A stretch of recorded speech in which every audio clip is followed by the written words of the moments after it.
máquina del tiempo, de H.G. Wells. Capítulo 8. Explicación.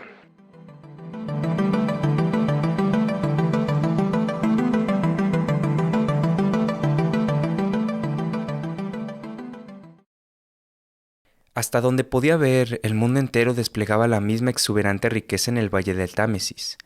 Desde cada colina a la que yo subía, vi la misma profusión de edificios espléndidos, infinitamente variados de materiales y de estilos, los mismos amontonamientos de árboles de hoja perenne, los mismos árboles cargados de flores, y los mismos altos helechos. Aquí y allá el agua brillaba como plata, y más lejos la tierra se elevaba en azules ondulaciones de colinas, y desaparecía así en la serenidad del cielo. Un rasgo peculiar que pronto atrajo mi atención fue la presencia de ciertos pozos circulares, varios de ellos, según me pareció, de una profundidad muy grande. Uno se hallaba situado cerca del sendero que subía a la colina y que yo había seguido durante mi primera caminata. Como los otros, estaba bordeado de bronce, curiosamente forjado, y protegido de la lluvia por una pequeña cúpula. Sentado sobre el borde de aquellos pozos y escrutando su oscuro fondo, no pude divisar ningún centelleo de agua, ni conseguir ningún reflejo con la llama de una cerilla. Pero en todos ellos oí cierto ruido, un toc toc toc, parecido a la pulsación de alguna enorme máquina, y descubrí por la llama de mis cerillas que una corriente continua de aire soplaba abajo, dentro del hueco de los pozos. Además, arrojé un pedazo de papel en el orificio de uno de ellos, y en vez de descender revoloteando lentamente, fue velozmente aspirado y se perdió de vista. También, después de un rato, llegué a relacionar aquellos pozos con altas torres que se elevaban aquí y allá sobre las laderas, pues había con frecuencia por encima de ellas esa misma fluctuación que se percibe en un día caluroso sobre una playa abrasada por el sol. Enlazando estas cosas llegué a la firme presunción de un amplio sistema de ventilación subterránea, cuya verdadera significación me resultaba difícil imaginar. Me incliné al principio a asociarlo con la instalación sanitaria de aquellas gentes. Era una conclusión evidente, pero absolutamente equivocada. Y aquí debo admitir que he aprendido muy poco de desagües, de campanas y de modos de transporte, y de comodidades parecidas durante el tiempo de mi estancia en aquel futuro real. En algunas de aquellas visiones de utopía y de los tiempos por venir he leído, hay una gran cantidad de detalles sobre la construcción, las ordenaciones sociales y demás cosas de ese género. Pero aunque tales detalles son bastante fáciles de obtener cuando el mundo entero se haya contenido en la sola imaginación, son por completo inaccesibles para un auténtico viajero mezclado con la realidad, como me encontré allí. Imagínense ustedes lo que contarían de Londres de una persona recién llegada del África Central al regresar a su tribu. ¿Qué podría él saber de las compañías de ferrocarriles, de los movimientos sociales, del teléfono y el telégrafo, de la compañía de envío de empaques a domicilio, de los giros postales y de otras cosas parecidas? Sin embargo, nosotros accederíamos, cuando menos, a explicarle esas cosas, e incluso de lo que él supiese. ¿Qué le haría comprender o creer a su amigo que no hubiese viajado? Piensen, además, qué escasa distancia hay entre esa persona y nosotros, de nuestro propio tiempo. Y qué extenso espacio existía entre aquellos seres de la edad de oro y yo. Me daba cuenta de muchas cosas invisibles que contribuían a mi bienestar, pero salvo por una impresión general de organización automática, temo no poder hacerles comprender a ustedes sino muy poco de esa diferencia. En lo referente a la sepultura, por ejemplo, no podía yo ver signos de cremación, ni nada que sugiriese tumbas, pero se me ocurrió que posiblemente habría cementerios u hornos crematorios en alguna parte, más allá de mi línea de exploración. Fue esta, de nuevo, una pregunta que me planteé deliberadamente y mi curiosidad sufrió un completo fracaso al principio con respecto a ese punto. La cosa me desconcertaba y acabé por hacer una observación ulterior que me desconcertó más aún, que no había entre aquella gente ningún ser anciano o achacoso. Debo confesar que la satisfacción que sentí por mi primera teoría de una civilización automática y de una humanidad en decadencia no duró mucho tiempo. Sin embargo, no podía yo imaginar otra. Los diversos enormes palacios que había yo explorado eran simples viviendas, grandes salones comedores y amplios dormitorios. No pude encontrar ni máquinas ni herramientas de ninguna clase. Sin embargo, aquella gente iba vestida con bellos tejidos, que deberían necesariamente renovar de vez en cuando y sus sandalias, aunque sin adornos, eran muestras bastante complejas de labor metálica. De un modo o de otro, tales cosas debían ser fabricadas, y aquella gentecilla no revelaba indicio alguno de tendencia creadora. No había tiendas, ni talleres, ni señal ninguna de importaciones entre ellos. Gastaban todo su tiempo en retozar lindamente, en bañarse en el río, en hacerse el amor de una manera semijuguetona, en comer frutas y en dormir. No pude ver cómo se conseguía que las cosas siguieran marchando. Volvamos entonces a la máquina del tiempo. Alguien, no sabía yo quién, la había encerrado en el pedestal hueco de la Esfinge Blanca. ¿Por qué? A fe mía no pude imaginarlo. Había también aquellos pozos sin agua, aquellas columnas de aireación. Comprendí que me faltaba una pista. Comprendí. ¿Cómo les explicaría aquello? Supónganse que encuentren ustedes una inscripción, con frases aquí y allá en un excelente y claro inglés. Interpoladas con esto, otras compuestas de palabras, incluso de letras absolutamente desconocidas para ustedes. Pues bien, al tercer día de mi visita, así era como se me presentaba el mundo del año 802.701. Ese día también hice una amiga, en cierto modo. Sucedió que, cuando estaba yo contemplando a algunos de aquellos seres bañándose en un bajío, uno de ellos sufrió un calambre y empezó a ser arrastrado por el mar. La corriente principal era más bien rápida, aunque no demasiado fuerte para un nadador regular. Les daré a ustedes una idea, por tanto, de la extraña imperfección de aquellas criaturas, cuando les diga que ninguna hizo el más leve gesto para intentar salvar al pequeño ser que gritando débilmente se estaba ahogando ante sus ojos. Cuando me di cuenta de ello, me despojé rápidamente de la ropa, y vadeando el agua por un sitio más abajo, agarré aquella cosa menuda y la puse a salvo en la orilla. Unas ligeras fricciones en sus miembros la reanimaron pronto, y tuve la satisfacción de verla completamente bien antes de separarme de ella. Tenía tan poca estimación por los de su raza que no esperé ninguna gratitud de la muchachita. Sin embargo, en esto me equivocaba. Lo relatado ocurrió por la mañana. Por la tarde encontré a mi mujercilla, eso supuse que era, cuando regresaba yo hacia mi centro de una exploración. Me recibió con gritos de deleite y me ofreció una gran guirnalda de flores, hecha evidentemente para mí. Aquello impresionó mi imaginación. Es muy posible que me sintiese solo. Sea como fuere, hice cuanto pude para mostrar mi reconocimiento por su regalo. Pronto estuvimos sentados juntos bajo un árbol sosteniendo una conversación compuesta principalmente de sonrisas. La amistad de aquella criatura me afectaba exactamente como puede afectar la de una niña. Nos dábamos flores uno a otro, y ella me besaba las manos. Le besé yo también las suyas. Luego intenté hablar y supe que se llamaba Wina, nombre que a pesar de no saber yo lo que significaba me pareció en cierto modo muy apropiado. Este fue el comienzo de una extraña amistad que duró una semana, y que terminó como les diré. Era exactamente parecida a una niña. Quería estar siempre conmigo. Intentaba seguirme por todas partes, y en mi viaje siguiente sentí el corazón oprimido, teniendo que dejarla, al final, exhausta y llamándome quejumbrosamente. Pues era preciso conocer a fondo los problemas de aquel mundo. No había llegado, me dije a mí mismo, al futuro para mantener un coqueteo en miniatura. Sin embargo, su angustia cuando la dejé era muy grande, sus reproches al separarnos eran a veces frenéticos, y creo plenamente que sentí tanta inquietud como consuelo con su afecto. Sin embargo, significaba ella, de todos modos, un gran alivio para mí. Creí que era un simple cariño infantil el que le hacía pegarse a mí. Hasta que fue demasiado tarde, no supe claramente qué pena le había infligido al abandonarla. Hasta entonces no supe tampoco claramente lo que era ella para mí, pues por estar simplemente en apariencia enamorada de mí, por su manera fútil de mostrar que yo le preocupaba, aquella humana muñequita pronto dio a mi regreso a las proximidades de la Esfinge Blanca, casi el sentimiento de la vuelta al hogar, y acechaba la aparición de su delicada figurita, blanca y oro, no bien llegaba yo a la colina. Por ella supe también que el temor no había desaparecido aún de la tierra. Se mostraba ella bastante intrépida durante el día y tenía una extraña confianza en mí. Pues una vez, en un momento estúpido, le hice muecas amenazadoras y ella se echó a reír simplemente. Pero la amedrentaban la oscuridad, las sombras, las cosas negras. Las tinieblas eran para ella la única cosa aterradora. Era una emoción singularmente viva y esto me hizo meditar y observarla. Descubrí entonces, entre otras cosas, que aquellos seres se congregaban dentro de las grandes casas al anochecer y dormían en grupos. Entrar donde ellos estaban sin una luz les llenaba de una inquietud tumultuosa. Nunca encontré a nadie de puertas afuera, o durmiendo solo de puertas adentro, después de ponerse el sol.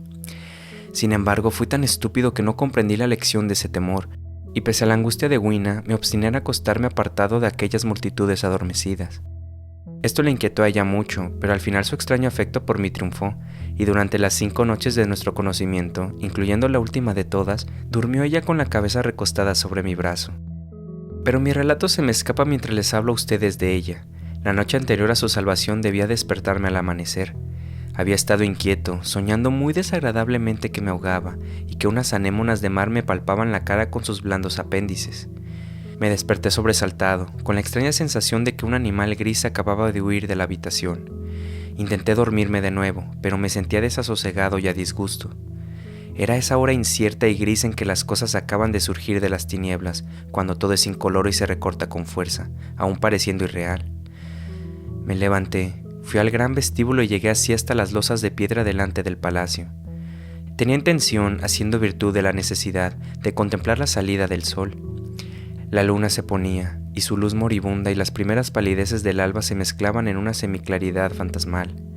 Los arbustos eran de un negro tinta, la tierra de un gris oscuro, el cielo descolorido y triste, y sobre la colina creía ver unos espectros. En 3 ocasiones distintas, mientras escudriñaba la ladera, vi unas figuras blancas. Por 2 veces me pareció divisar una criatura solitaria, blanca, con el aspecto de un mono, subiendo más bien rápidamente por la colina, y una vez cerca de las ruinas vi 3 de aquellas figuras arrastrando un cuerpo oscuro. Se movían velozmente, y no pude ver qué fue de ellas, pareciendo desvanecerse entre los arbustos.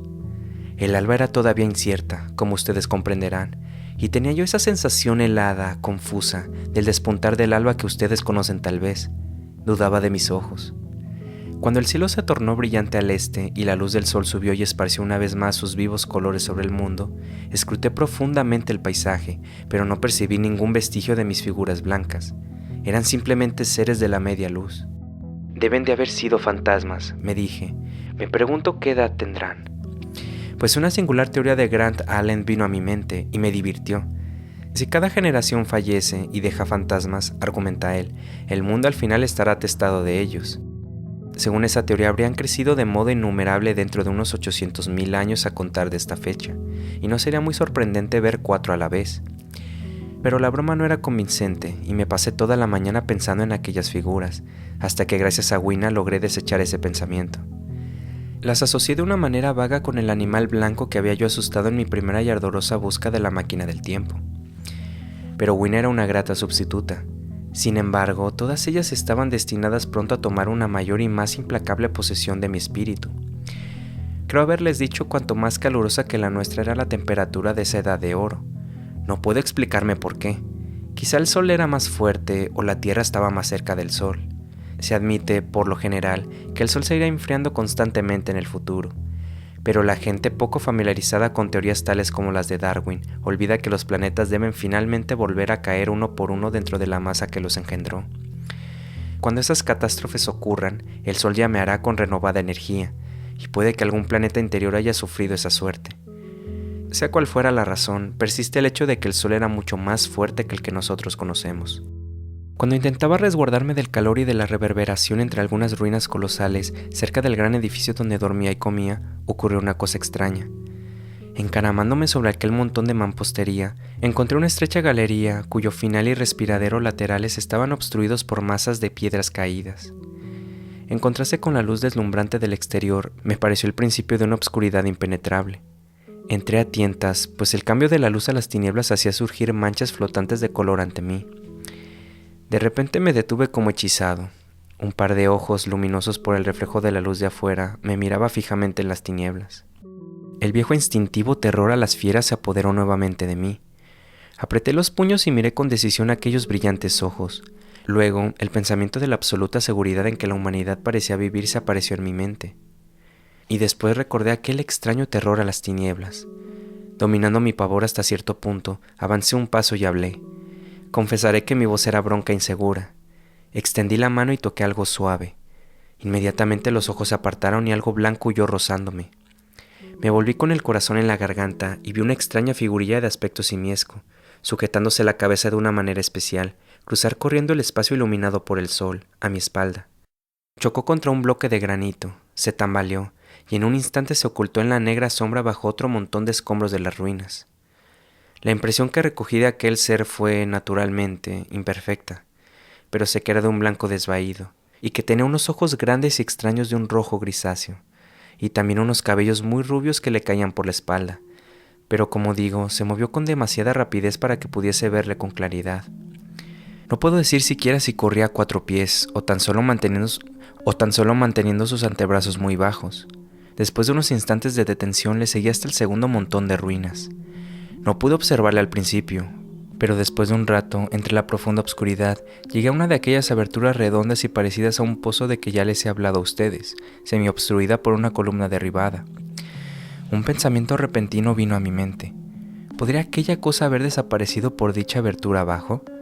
Encendí una cerilla y mirando hasta el fondo vi agitarse una pequeña y blanca criatura con unos ojos brillantes que me miraban fijamente. Esto me hizo estremecer. Aquel ser se me asemejaba a una araña humana. Descendí por la pared y divisé ahora por primera vez una serie de soportes y de asas de metal formando una especie de escala que se hundía en la abertura. Entonces la llama me quemó los dedos y la solté, apagándose al caer, y cuando encendí otra, el pequeño monstruo había desaparecido. No sé cuánto tiempo permanecí mirando el interior de aquel pozo. Necesité un rato para conseguir convencerme a mí mismo de que aquella cosa entrevista era un ser humano. Pero poco a poco, la verdad se abrió paso en mí. El hombre no había seguido siendo una especie única, sino que se había diferenciado en dos animales distintos.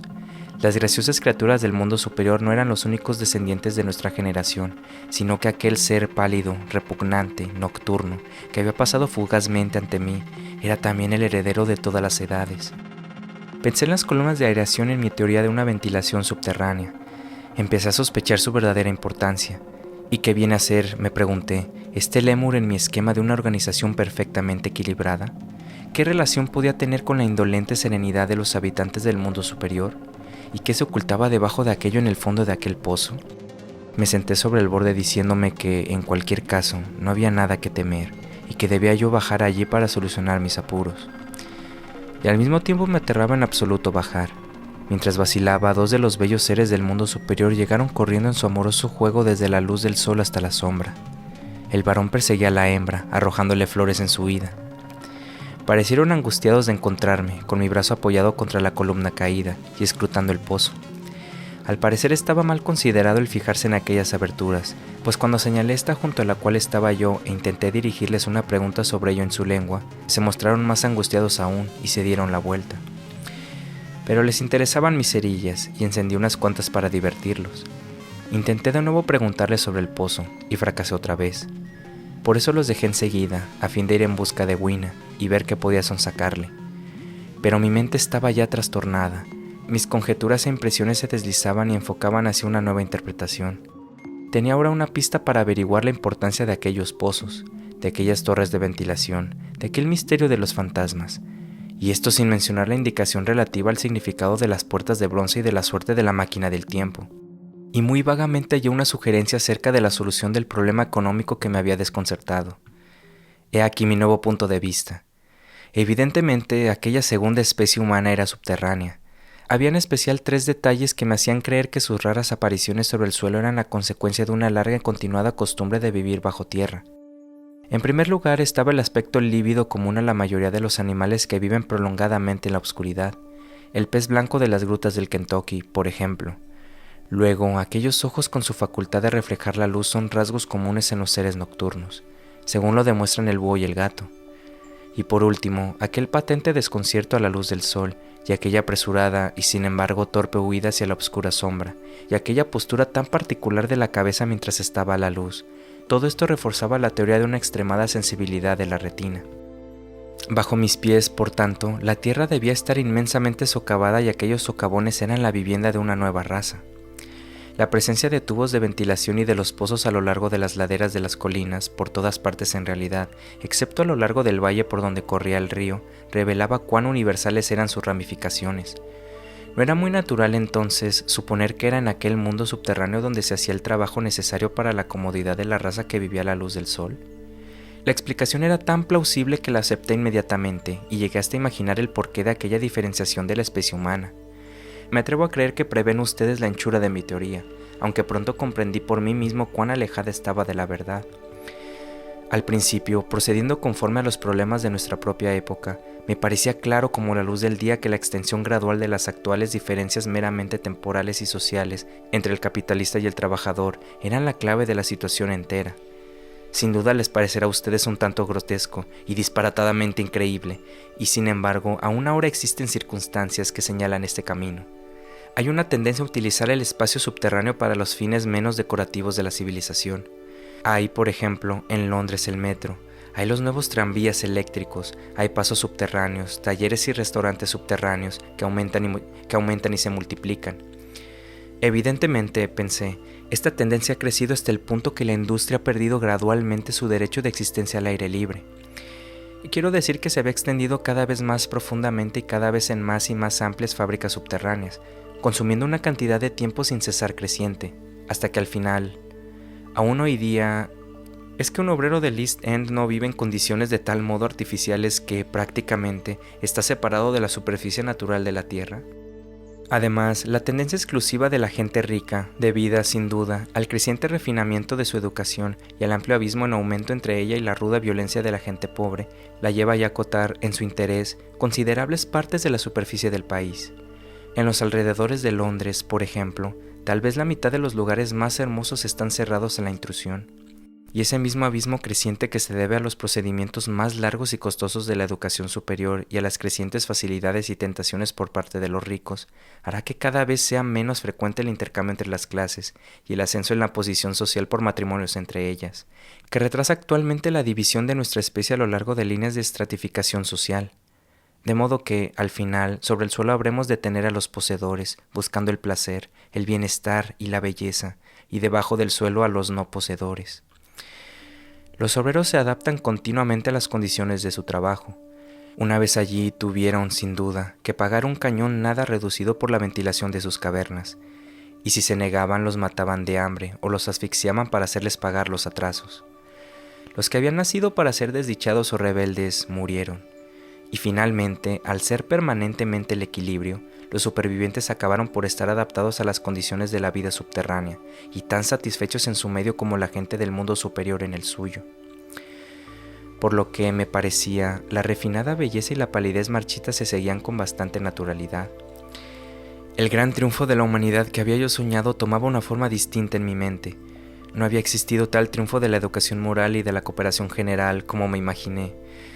En lugar de esto, veía yo una verdadera aristocracia, armada de una ciencia perfecta y preparando una lógica conclusión al sistema industrial de hoy día. Su triunfo no había sido simplemente un triunfo sobre la naturaleza, sino un triunfo sobre la naturaleza y sobre el prójimo. Esto, debo advertirlo a ustedes, era mi teoría de aquel momento. No tenía ningún guía adecuado como ocurre en los libros utópicos. Mi explicación puede ser errónea por completo, aunque creo que es la más plausible. Pero, aun suponiendo esto, la civilización equilibrada que había sido finalmente alcanzada debía haber sobrepasado hacía largo tiempo su cenit y haber caído en una profunda decadencia. La seguridad demasiado perfecta de los habitantes del mundo superior los había llevado, en un pausado movimiento de degeneración, a un aminoramiento general de estatura, de fuerza e inteligencia. Eso podía yo verlo ya con bastante claridad. Sin embargo, no sospechaba aún lo que había ocurrido a los habitantes del mundo subterráneo, pero por lo que había visto de los Morlocks, que era el nombre que daban aquellos seres, podía imaginar que la modificación del tipo humano era aún más profunda que entre los Eloi, la raza que ya conocía. Entonces tuve unas dudas fastidiosas respecto a los Morlocks, porque habían tomado mi máquina del tiempo, pues estaba seguro de que eran ellos quienes la habían tomado, y por qué también, si los Eloi eran los amos, no podían devolvérmela. ¿Y por qué sentían un miedo tan terrible de la oscuridad?